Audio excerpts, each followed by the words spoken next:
Metanoia ministries YouTube ചാനലിലേക്ക് ഏവർക്കും സ്വാഗതം. കഴിഞ്ഞ ദിവസങ്ങളിൽ ആത്മാവിൻ്റെ ഫലത്തെക്കുറിച്ച് സംസാരിക്കുകയായിരുന്നു. അതിൽ സ്നേഹത്തെക്കുറിച്ച് പറഞ്ഞത് നിങ്ങൾ ശ്രദ്ധിക്കുമല്ലോ. ആദ്യത്തെ ഫലമാണ് സ്നേഹം. സ്നേഹം എറ്റേണലാണെന്ന് പറഞ്ഞു. അത് അഗപ്പെ ലവ് ആണ്, അത് അൺകണ്ടീഷണലാണ്, സാക്രിഫിഷ്യലാണ്, അതുപോലെ അത് ഹമ്പിളാണ്, അത് ഒബേ ചെയ്യണം, ദൈവത്തിൻ്റെ വചനത്തിൽ വസിച്ച് ചെയ്യേണ്ട ഒന്നാണ് എന്ന് പറഞ്ഞു. യേശുക്രിസ്തു ദൈവം നമ്മളെ സ്നേഹിച്ചതുപോലെ, യേശു നമ്മളെ സ്നേഹിച്ചതുപോലെ നമ്മളെ സ്നേഹിക്കാനായിട്ട് കടപ്പെട്ടിരിക്കുന്നു എന്ന് നമ്മൾ മറന്നുപോയി.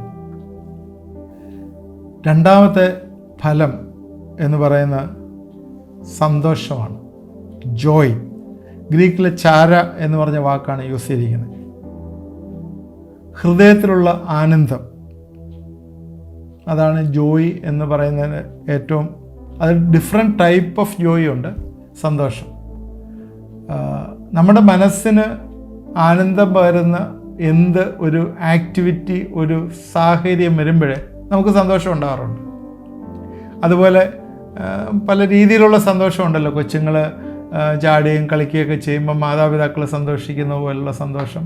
ഒരുപാട് ടൈപ്പ് സന്തോഷമുണ്ട്. ഹൃദയത്തിലുള്ള സന്തോഷം, കുടുംബജീവിതത്തിലുള്ള സന്തോഷം, ആനന്ദം എന്നൊക്കെ പറയുന്നതൊക്കെ. എന്നാൽ ഈ സന്തോഷം അതുപോലൊക്കെയുള്ള സന്തോഷമാണ്. എന്നാലും പരിശുദ്ധാത്മാവ് തരുന്ന സന്തോഷം അതിനെല്ലാം സൂപ്പർസൈഡ് ചെയ്യുന്നൊരു സന്തോഷം. ബൈബിളിലെ ശമൂവേലിൻ്റെ പുസ്തകത്തിലെ 1 സാമുവേൽ 2:1 അതിൽ ഒരു സ്ത്രീ ഇരുന്ന് പ്രാർത്ഥിച്ച്, അവൾക്ക് ഹന്നയുടെ കാര്യമാണ് ഞാൻ പറയുന്നത്. ഹന്ന അവർക്ക് കുത്തുവാക്കുകൾ കേട്ട് അവൾ മച്ചിയാണെന്ന് പറഞ്ഞ് പ്രാർത്ഥിച്ച് ഇരുന്നപ്പോഴേ, അവൾക്ക് ദൈവം ദാനത്തെ കൊടുത്തപ്പോഴേ അവൾ ഹൃദയത്തിൽ വലിയൊരു സന്തോഷമുണ്ട്. Hannah filled with joy. എന്നിട്ട് കർത്താവിൻ്റെ അമ്മ മറിയ പാടിയ പാട്ട്, ഹന്നയുടെ പാട്ടാണത്. അത് ഹന്ന അവിടെ പാടുന്നു. ആ ഒരു സന്തോഷം, അതിന് ജോയ് ഓഫ് ഡെലിവറൻസ് എന്ന് വേണമെങ്കിൽ പറയാം.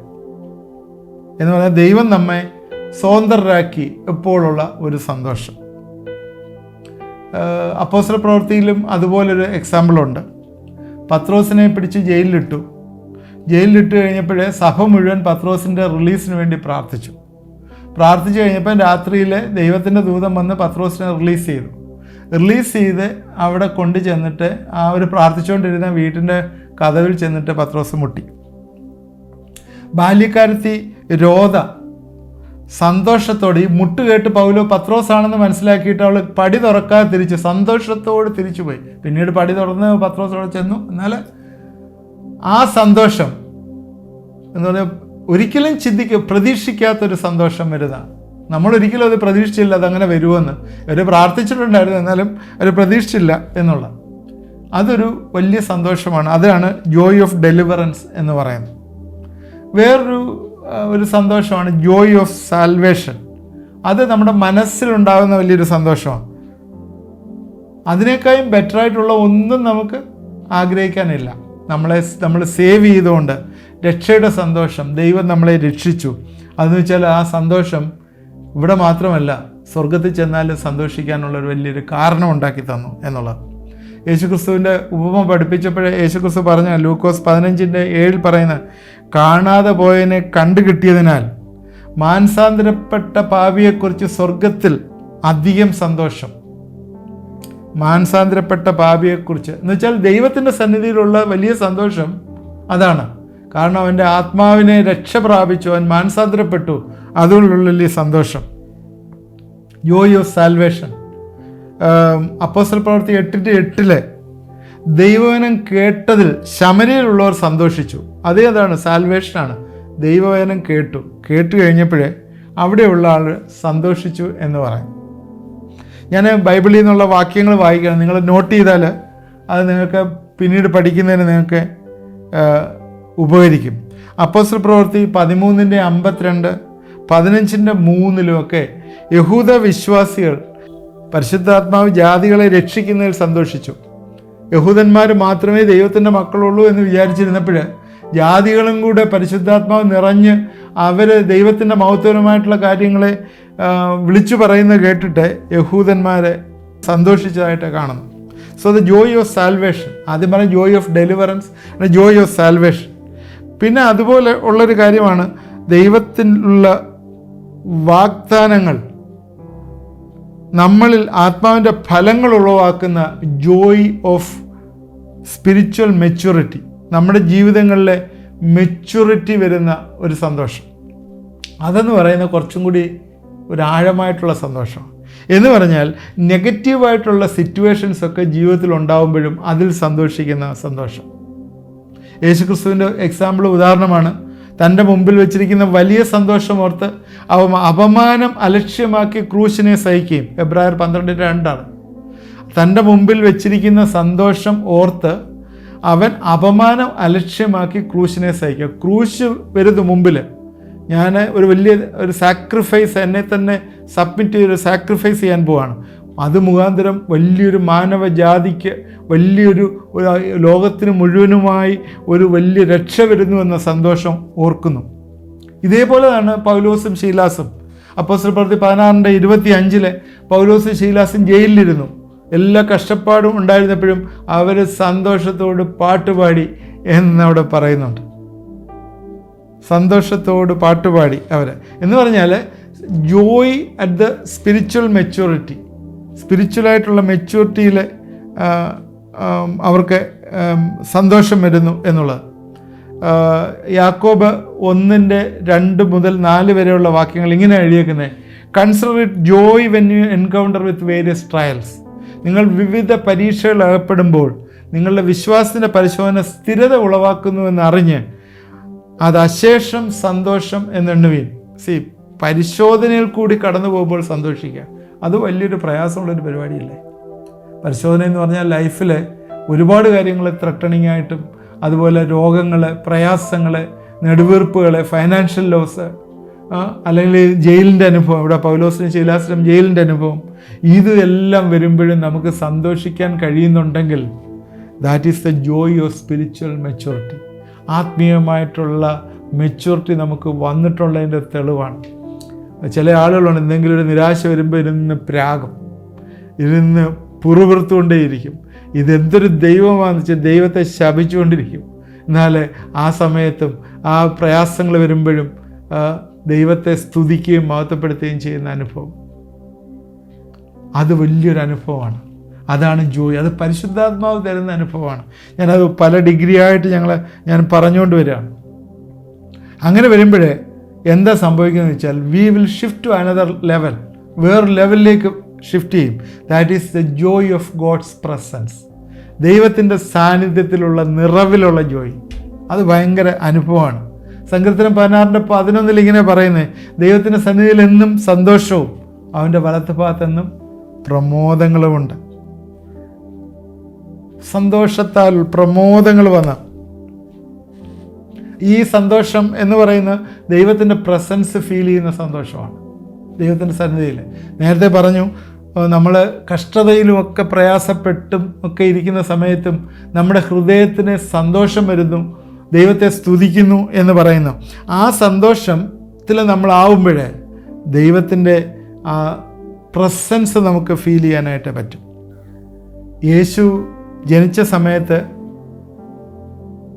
നസ്രയത്തിൽ നിന്ന് ബേത്ലഹേമിലേക്ക് അവർ യാത്രയായി. വലിയ പ്രയാസപ്പെട്ടാ പോയത്. മറിയയും അതുപോലെ യോസഫും ഒക്കെ വലിയ പ്രയാസപ്പെട്ടാ പോയത്. എന്നാൽ അവിടെ ചെന്ന് അവിടെ മഹാസന്തോഷം, ദൂതന്മാർ അവിടെ മഹാസന്തോഷം ആട്ടിടയന്മാരെ അറിയിക്കുകയാണ്. ഇമ്മാനുവേൽ പൂജാതനായി. സ്വർഗത്തിൽ നിന്ന് വലിയ സന്തോഷം, ആട്ടിടയന്മാർക്ക് വലിയ സന്തോഷമായി, മറിയയ്ക്ക് വലിയ സന്തോഷമായി. ദൈവത്തിൻ്റെ പ്രസൻസാണ് അവിടെ സന്തോഷം തരുന്ന മനോഹരം. അതുപോലെ തന്നെ യേശുക്രിസ്തു മരിച്ച് ഉയർത്തെഴുന്നേറ്റ സമയത്തും ശിഷ്യന്മാർ സന്തോഷം നിറഞ്ഞവരായി മടങ്ങി. അതും വലിയൊരു സന്തോഷം അവിടെ ഹൃദയത്തിൽ വന്നാണ്. അതുകൊണ്ട് ഈ സന്തോഷം എന്ന് പറയുന്നത് ദൈവത്തിൻ്റെ കൃപയാൽ ഈ പരിശുദ്ധാത്മാവിൽ നമ്മുടെ ഹൃദയങ്ങളിലേക്ക് വ്യാപരിക്കുന്ന ഒന്നാണ്. അത് ഈ ഫോളൻ വേൾഡിൽ കാണുന്നൊരു സന്തോഷമല്ല, ഒരു കൂട്ടായ്മയല്ല. നമുക്കറിയാം, ഈ കൂട്ടായ്മ, നമ്മളെ ഈ ഫോളൻ വേൾഡിലെ ഒരുപാട് സന്തോഷത്തിൻ്റെ ഒരുപാട് മുഹൂർത്തങ്ങൾ നമുക്ക് ഈ ലോകത്തിൽ കാണാം. ഓക്കെ, ഞാൻ അതിലേക്ക് കൂടുതലായിട്ട് എക്സ്പ്ലെയിൻ ചെയ്യുന്നത് നിങ്ങൾക്ക് അറിയാമല്ലോ, ലോകത്തിലുള്ള ആളുകൾ കൂടുന്ന സന്തോഷത്തിൻ്റെ കാര്യങ്ങൾ. എന്നാൽ ആ സന്തോഷം എവിടെയാണ്? അത് ആ കൂടിയ ഒരു 10 മിനിറ്റ് 15 മിനിറ്റ് ആ സന്തോഷം, അല്ലെങ്കിൽ 1 മണിക്കൂറോ 2 മണിക്കൂറോ ആ സന്തോഷം കാണുമായിരിക്കാം ലോകപരമായിട്ട്. എന്നാൽ അതിൻ്റെ അൾട്ടിമേറ്റ്ലി അത് കഴിയുമ്പോഴേ ഗിൽറ്റും ദുഃഖവും പ്രയാസവും നെടുവീർപ്പും ശാരീരിക പ്രശ്നങ്ങളും രോഗങ്ങളും എല്ലാം അതിൻ്റെ പുറകെ വരും, ആ സന്തോഷത്തിൻ്റെ പുറകിൽ. എന്നാൽ ഇതങ്ങനെയല്ല. The Joy which is inexpressible, നമുക്ക് പറയാൻ വയ്യാത്ത, the Joy which is inexpressible, നമുക്ക് പറയാൻ വയ്യാത്ത നമുക്ക് എക്സ്പ്രസ് ചെയ്യാൻ വയ്യാത്ത വലിയൊരു സന്തോഷം. ആ സന്തോഷം കർത്താവുമായുള്ള കൂട്ടായ്മയിലാണ് ഉണ്ടാകുന്നത്. ഒരു വാക്യം വായിച്ച് കേൾപ്പിക്കാം. 1 യോഹന്നാൻ 1:4 ഇങ്ങനെയാണ് എഴുതിയിരിക്കുന്നത്: നമ്മുടെ സന്തോഷം പൂർണ്ണമാകുവാൻ ഞാൻ ഇത് നിങ്ങൾക്ക് എഴുതുന്നു എന്നുള്ളത്.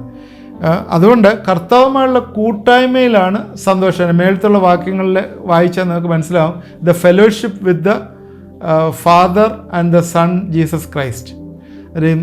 പരിശുദ്ധാത്മാവ് ത്രിയേക ദൈവത്തിൻ്റെ കൂട്ടായ്മയെക്കുറിച്ചാണ് അവിടെ പറയുന്നത്. Joy because of the fellowship, കർത്താവുമായുള്ള കൂട്ടായ്മയിലുള്ള സന്തോഷം, അത് വലിയൊരു സന്തോഷമാണ്. അപ്പോൾ ഈ സന്തോഷത്തിൻ്റെ വിവിധ തലങ്ങളെക്കുറിച്ച് ഞാൻ പറഞ്ഞു. പരിശുദ്ധാത്മാവ് തരുന്നത് ജോയ് ഓഫ് ഡെലിവറൻസ്, ദൈവം സ്വതന്ത്രരാക്കുമ്പോഴുള്ള സന്തോഷം. ജോയ് ഓഫ് സാൽവേഷൻ, രക്ഷ നമുക്ക് കിട്ടുമ്പോഴുള്ള സന്തോഷം. ജോയ് ഓഫ് സ്പിരിച്വൽ മെച്യൂരിറ്റി, ട്രയൽസും പ്രയാസങ്ങളും ഒക്കെ ജീവിതത്തിൽ വരുമ്പോഴുള്ള സന്തോഷം. ജോയ് ഇൻ ഗോഡ്സ് പ്രസൻസ്, ദൈവത്തിൻ്റെ സന്നിധിയിലുള്ള സന്തോഷം, ഈ ദൈവമായിട്ടുള്ള കൂട്ടായ്മയിലിരിക്കുമ്പോഴുള്ള സന്തോഷം. ഈ സന്തോഷമാണ് ഈ ചാര എന്ന് പറഞ്ഞ ഗ്രീക്ക് പദം ജോയ് ഉദ്ദേശിക്കുന്നത്. ഇത് പരിശുദ്ധാത്മാവിൻ്റെ വലിയൊരു ദാനമാണ്, അവൻ്റെ കൃപയാൽ നമുക്ക് വരുന്നതാണ്. അങ്ങനെ കർത്താവുമായിട്ടുള്ള ബന്ധത്തിലാണ് നമ്മുടെ സന്തോഷം പൂർണ്ണമാകുന്നത്. ഈ മൂന്നാമത്തെ കാര്യം പെട്ടെന്ന് ഓടിച്ചു പോകട്ടെ. മൂന്നാമത്തെ കാര്യം ഇതിനകത്ത് പറയുന്നത് പീസാണ്. പീസിനെ കുറിച്ചും ചുരുക്കമായിട്ട് പറയാം. പീസ്, സമാധാനം എന്ന് പറയുന്ന ഷാലോം. ഉറക്കമില്ലാത്ത ചില ആളുകളെ സംബന്ധിച്ചിടത്തോളം ഉറക്കമില്ല, ഭയം, എല്ലാ രീതിയിലും ഭയമാണ്. ഇരുട്ടിനെ ഭയം, ചെയ്യുന്നതൊക്കെ ഫെയിലാവുമോ എന്നുള്ള ഭയം, രോഗം വരുമോ എന്നുള്ള ഭയം, എല്ലാ ഭയങ്ങളാണ്. അത് ഭയം ഔട്ട്സൈഡ്, പീസ് ഭീതി, പുറത്തുനിന്നുള്ള ഭീതി, അകത്തുനിന്നുള്ള ഭീതി. എന്നാൽ ദൈവത്തിൻ്റെ സമാധാനം നമുക്ക് പുറത്തും അകത്തും ദൈവത്തിൻ്റെ സമാധാനം വരും. അത് ദൈവത്തിൻ്റെ പരിശുദ്ധാത്മാവിന് മാത്രമേ നമുക്ക് തരാൻ പറ്റുള്ളൂ. യേശുവിൻ്റെ പേര് തന്നെ എന്തായിരുന്നു? യേശുവിനെ വിളിക്കുന്നത് God can only give you piece. ദൈവത്തിന് മാത്രമേ നിങ്ങൾക്ക് സമാധാനം തരാൻ പറ്റുള്ളൂ. ദൈവത്തിനെന്ന് പറഞ്ഞാൽ പരിശുദ്ധാത്മാവ്. യേശുവിൻ്റെ മറ്റു പേര്, മറുപേര്, വേറൊരു പേരെന്ന് പറഞ്ഞാൽ സമാധാന പ്രഭു എന്നാണ്, പ്രിൻസ് ഓഫ് പീസ്. യെശയ്യാവ് 9:6 പറയുന്നു. എന്നിട്ട് യേശുവിനെ കർത്താവും രക്ഷകനുമായി സ്വീകരിക്കുമ്പോഴേ നമ്മുടെ ഹൃദയത്തിൽ ഒരു സമാധാനം വന്ന് നിറയുകയാണ്. നമുക്കറിയാം, പലരും എല്ലാം നോളജബിളാണ്, എല്ലാ നോളജും ഉണ്ട്, എല്ലാ രീതിയിലും വലിയ സക്സസ്സാണ് എന്നൊക്കെ പറയുന്ന ഓരോ വ്യക്തിത്വങ്ങളുണ്ട്. എന്നാൽ ഉള്ളിൻ്റെ ഉള്ളിലെ സമാധാനമില്ലാത്തതും ഒരു ശൂന്യതയുടെ അനുഭവങ്ങൾ പല ജീവിതങ്ങളിലും ഉണ്ട്. എന്നാൽ യേശു ഹൃദയത്തിലേക്ക് വരുമ്പോഴേ, യേശു ഹൃദയത്തിലേക്ക് അവർ അക്സെപ്റ്റ് ചെയ്യുന്ന സമയത്ത് പാപങ്ങളെ ഏറ്റുപറഞ്ഞ്, തൻ്റെ കുറ്റം എന്താണെന്ന് മനസ്സിലാക്കി അത് ഏറ്റുപറഞ്ഞ് പാപബോധം വന്ന് യേശുവിനെ ഹൃദയത്തിലേക്ക് സ്വീകരിക്കുമ്പോഴേ മനസ്സിൽ സമാധാനം വരുന്നു. നമുക്കറിയാവുന്ന ഒരു കാര്യം, നമ്മളൊരു തെറ്റ് ചെയ്തു, അല്ലെങ്കിൽ ഏതെങ്കിലും ഒരു തെറ്റിലകപ്പെട്ടു, ചില സീക്രട്ടായിട്ടുള്ള കാര്യങ്ങൾ നമ്മുടെ ഹൃദയത്തിൽ കൊണ്ട് നടക്കുമ്പോൾ നമുക്ക് ഭയങ്കര ഭാരമാണ്. എന്നാൽ അത് വേറൊരാളോട് നമ്മൾ ഷെയർ ചെയ്യുമ്പോൾ ആ ഭാരം പലപ്പോഴും ഇല്ലാതെ പോകുന്നതായിട്ട് കാണാം, ആ സമാധാനം വരുന്നതായിട്ട് കാണാം. അതുപോലെ ഷെയർ ചെയ്യാൻ പറ്റിയൊരു വ്യക്തിയാണ് യേശു, ഈ നമ്മുടെ ക്രിയേറ്ററായിട്ടുള്ള ദൈവം. ഈ ദൈവത്തോട് നമ്മുടെ ഭാരങ്ങളെ ഒന്ന് ഷെയർ ചെയ്യുമ്പോൾ അതിൽ വലിയൊരു സമാധാനം വരും എന്നുള്ളതാണ്. ശരിക്കും കുറ്റബോധം, അതുപോലെ പാപം ചെയ്ത് ദൈവതേജസ് നഷ്ടപ്പെട്ടിരിക്കുന്ന സാഹചര്യങ്ങളിലൊക്കെ അതൊന്ന് ഷെയർ ചെയ്യണം, ദൈവത്തോടൊന്ന് ഷെയർ ചെയ്യണം. റോമർ 5:1 ഇപ്രകാരമാണ് എഴുതിയിരിക്കുന്നത്: വിശ്വാസത്താൽ നീതീകരിക്കപ്പെട്ടിട്ട് നമ്മുടെ കർത്താവായ യേശുക്രിസ്തു മൂലം നമുക്ക് ദൈവത്തോട് സമാധാനമുണ്ട്. അവനോടുള്ള ദൈവത്തോടുള്ള സമാധാനം എന്താണ്?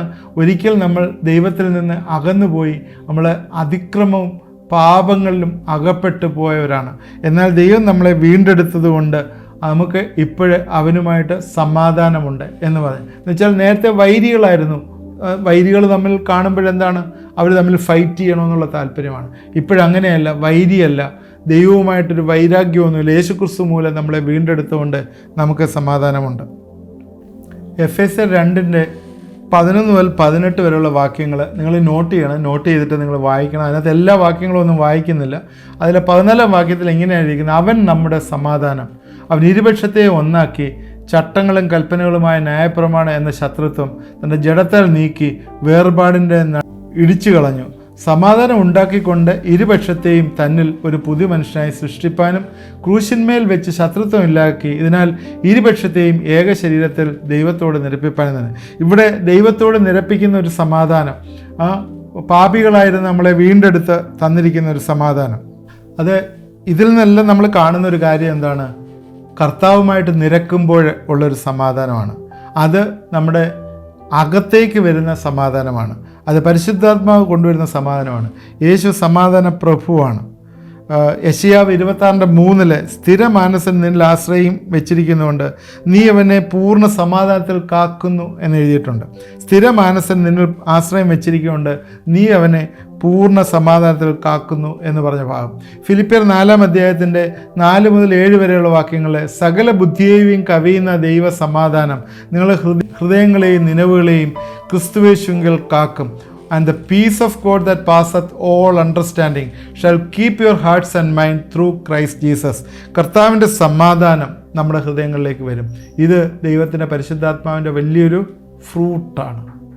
അപ്പോൾ ഈ ഫ്രൂട്ട് നമ്മുടെ ഹൃദയങ്ങളിലേക്ക് വരുന്നത് കർത്താവിൻ്റെ സമാധാനമാണ് ഹൃദയങ്ങൾ വരുന്നത്. അപ്പോൾ യോഹന്നാൻ 14:27 യേശു തന്നെ പറയുന്നുണ്ട്: സമാധാനം ഞാൻ നിങ്ങൾക്ക് തന്നേച്ചു പോകുന്നു, സമാധാനം ഞാൻ നിങ്ങൾക്ക് തന്നേച്ചു പോകുന്നു. ഇപ്പം ഇന്ന് 2 കാര്യങ്ങളാണ് ഞാൻ പറഞ്ഞത്. ഒന്ന് സന്തോഷം, 2 സമാധാനം. ആദ്യം സ്നേഹത്തെക്കുറിച്ച് പറഞ്ഞു, സന്തോഷ സമാധാനം. ഇത് രണ്ടും എല്ലാം പ്രധാനപ്പെട്ട ഫ്രൂട്ടാണ്. ഇതെല്ലാം നേരത്തെ പറഞ്ഞ പല അല്ലികളായിട്ടിരിക്കുകയാണ്. ഇതിനകത്ത് ഈ പീസ്, സമാധാനം നമ്മുടെ ഹൃദയങ്ങളിൽ നിറയ്ക്കാനായിട്ട് പരിശുദ്ധാത്മാവ് ഇന്ന് നിങ്ങളുടെ പക്ഷത്തുണ്ട്, നിങ്ങളുടെ ഉള്ളിലുണ്ട്. നമുക്ക് പ്രാർത്ഥിക്കാം: കർത്താവേ, പൂർണ്ണമായിട്ടുള്ള സന്തോഷം, പൂർണ്ണമായിട്ടുള്ള സമാധാനം ഞങ്ങളുടെ ഹൃദയങ്ങളിൽ നിറയ്ക്കണമേ എന്ന് നമുക്ക് പ്രാർത്ഥിക്കാം.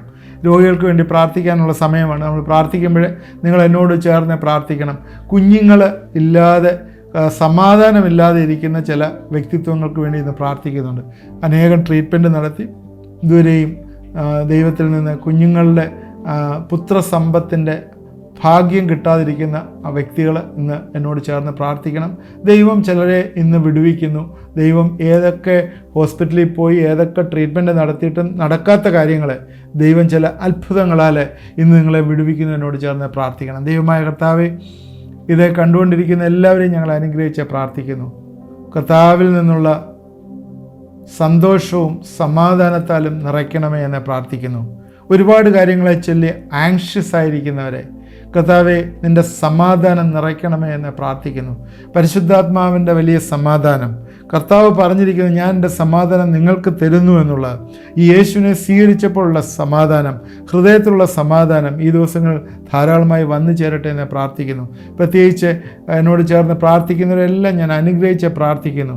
കുഞ്ഞുങ്ങളില്ലാതെ ഭാരപ്പെടുന്ന ചില ദമ്പതികൾ ഇത് വാച്ച് ചെയ്യുന്നുണ്ടല്ലോ, ഞങ്ങൾ അവരെ കർത്താവിൻ്റെ സന്നിധിയിൽ ഏൽപ്പിച്ച് പ്രാർത്ഥിക്കുന്നു. കർത്താവെ, ഏതൊക്കെ തടസ്സങ്ങൾ ഉണ്ടെങ്കിലും അതെല്ലാം നീ മാറ്റിക്കളഞ്ഞ് അവർക്ക് വലിയ നന്മകൾ, അനുഗ്രഹങ്ങളെ കൊടുക്കണമേ എന്ന് പ്രാർത്ഥിക്കുന്നു. കർത്താവെ, വിശ്വാസത്തോടെ ഏറ്റെടുത്ത് പ്രാർത്ഥിക്കുന്നുണ്ടെങ്കിൽ ഇന്ന് കർത്താവെ ആ വലിയ വിടുതൽ, ആ മിറക്കിൾ അവരുടെ ജീവിതത്തിലേക്ക് വന്നു ചേരും.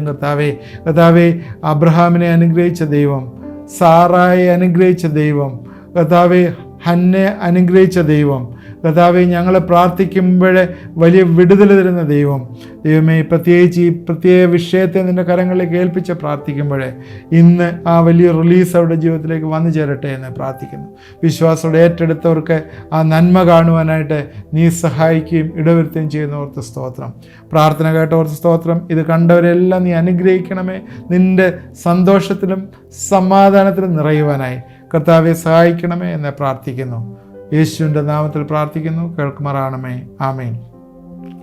ഇത് കണ്ടതിലെല്ലാവർക്കും നന്ദി. ഞങ്ങൾക്ക് വേണ്ടിയും പ്രാർത്ഥിക്കണം. ഈ ശുശ്രൂഷ മുമ്പോട്ട് തുടർന്നു പോകാനായിട്ട് ഇത് നിങ്ങൾ ലൈക്ക് ചെയ്യണം, ഷെയർ ചെയ്യണം, നിങ്ങളുടെ ഫ്രണ്ട്സിന് അയച്ചു കൊടുക്കണം. അതുപോലെ നിങ്ങളുടെ പ്രയർ റിക്വസ്റ്റുകൾ വാട്സാപ്പ് നമ്പറിലോ ഇമെയിലോ നിങ്ങൾ അയച്ചു തന്നാൽ ഞങ്ങൾ നിങ്ങൾക്ക് വേണ്ടി പ്രാർത്ഥിക്കുന്നതാണ്. ദൈവം നമ്മളെല്ലാവരെയും അനുഗ്രഹിക്കട്ടെ.